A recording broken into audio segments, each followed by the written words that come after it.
Hello दोस्तों, कैसे हो आप सभी। आशा है कि आप सभी बेहतरीन होंगे। तो प्यारे बच्चों, मैं सनी सर आप सभी का बहुत बहुत स्वागत करता हूं अपने इस चैनल पर। आज के इस वीडियो में क्लास 10th मैथ का पहला लेसन स्टार्ट करने वाला हूं।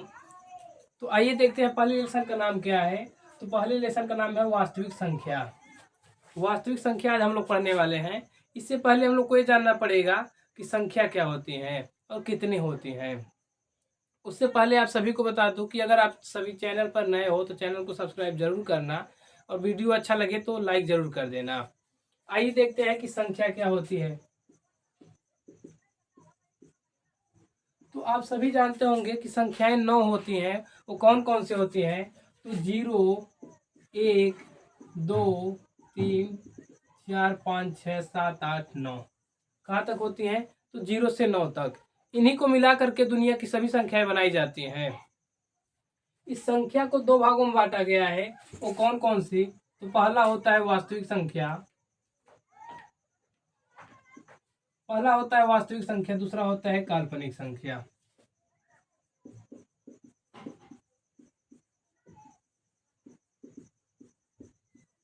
दूसरा क्या होता है। तो काल्पनिक संख्या।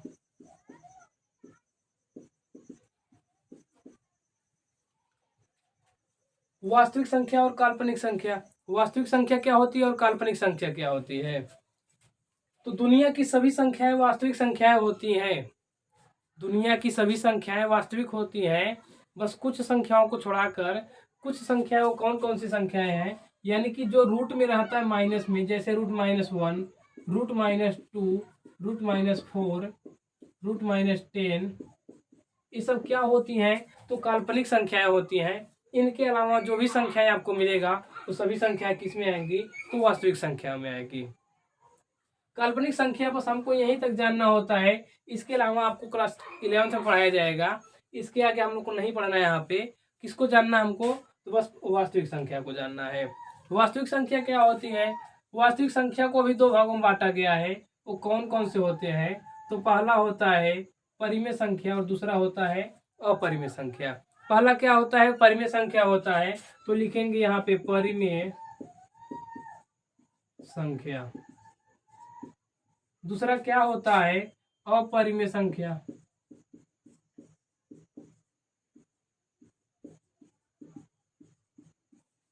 अपरिमेय संख्या।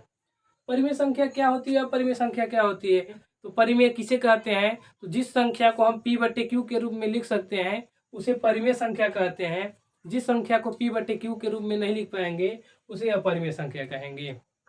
एग्जाम्पल से समझते हैं। जैसे यहाँ पे हम लिख दिए कि 1, क्या हम इसको p/q के रूप में लिख सकते हैं। तो बिल्कुल लिख पाएंगे। क्यों। क्योंकि हम इसके बटे 1 लिख सकते हैं। अगर यहाँ पे लिख दिए 4, क्या 4 के बटे हम कुछ लिख सकते हैं। तो बिल्कुल लिख पाएंगे। 1 हम लिख पाएंगे। अब आप सभी कमेंट करके बताइए क्या 0 परिमेय संख्या है। 0 के बटे हम लिख सकते हैं कि नहीं। 1 0 के बटे 1 हम लिख सकते हैं कि नहीं। तो बिल्कुल लिख पाएंगे। 0 बटे हम 1 लिख सकते हैं। 0 बटे हम 2 लिख सकते हैं। 0 बटे हम 10 लिख सकते हैं। यानी कि 0 भी क्या है। परिमेय संख्या है।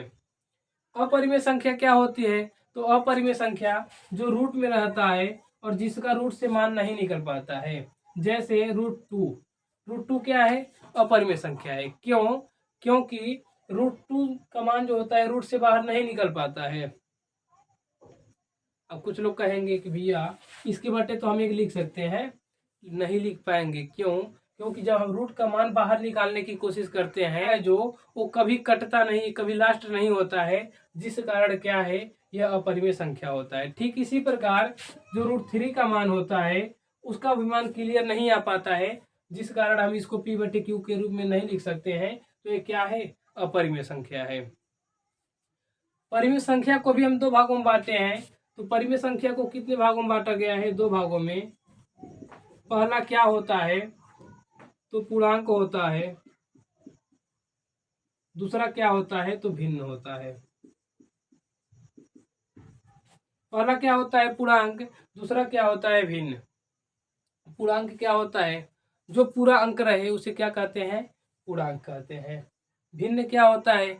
जो बटे के रूप में पहले से लिखा हुआ हो। जैसे 1/4 बटे के रूप में है, 2/10 बटे के रूप में है, 5/6 बटे के रूप में है। यानी जो पहले से बटे में रहे वो क्या होता है, तो भिन्न संख्या होता है। और जो पूरा अंक रहे उसे क्या कहते हैं, तो पूर्णांक कहते हैं। पूर्णांक को भी 2 भागों में बांटा गया है। कौन कौन से, तो पहला होता है धन पूर्णांक, दूसरा होता है ऋण पूर्णांक।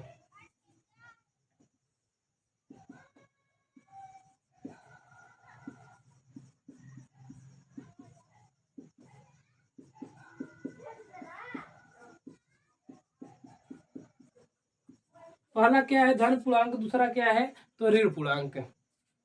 धन पूर्णांक यानी कि 1, 2, 3, 4 डॉट डॉट डॉट अनंत तक जा सकता है, क्योंकि लाखों करोड़ों भी इसमें आ जाता है। धन पूर्णांक क्या है, जो प्लस में रहे, यानी कि 1, 2, 3, 4, 5।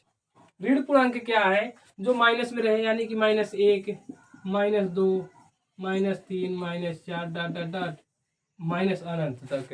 ये सभी क्या होती हैं, तो ऋण पूर्णांक होती हैं। यानी जो माइनस में रहेगा वो क्या है, ऋण पूर्णांक है। अब आगे यही देखते हैं। अभी एक संख्या और आता है, इसमें आता है जो कि सबका डाउट रहता है कि जीरो क्या है। भाई जीरो भी तो आता है, जैसे 1, 2, 3, 4, 5, 6, 7, 8 माइनस में भी 1, 2, 3, 4 लिख दिए, लेकिन उसके बीच में एक जीरो भी आता है। तो जीरो ना ही धन पूर्णांक है और ना ही ऋण पूर्णांक है। देखते हैं आगे। धन पूर्णांक को भी 2 भागों में बांटा गया है। वो कौन कौन से, तो एक होता है 0, दूसरा क्या होता है, तो प्राकृतिक संख्या।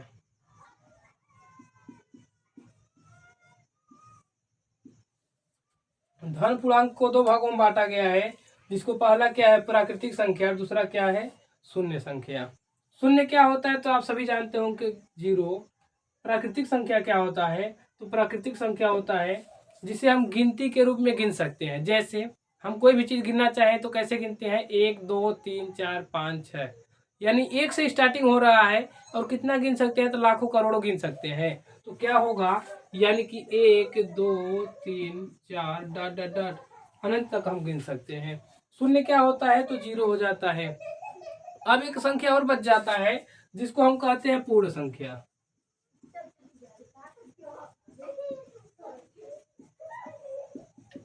क्या कहते हैं, पूर्ण संख्या।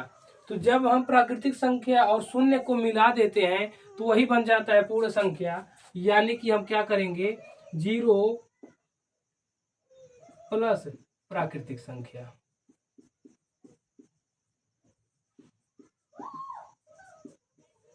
जीरो प्लस प्राकृतिक संख्या को क्या हम बोलते हैं, को हम क्या बोल देते हैं, तो पूर्ण संख्या बोल देते हैं। आशा है कि आप सभी को यहाँ तक बात समझ आया होगा। अगर इतना समझ आया हो तो वीडियो को लाइक जरूर करना, और चैनल पर नए हो तो चैनल को सब्सक्राइब जरूर कर लेना।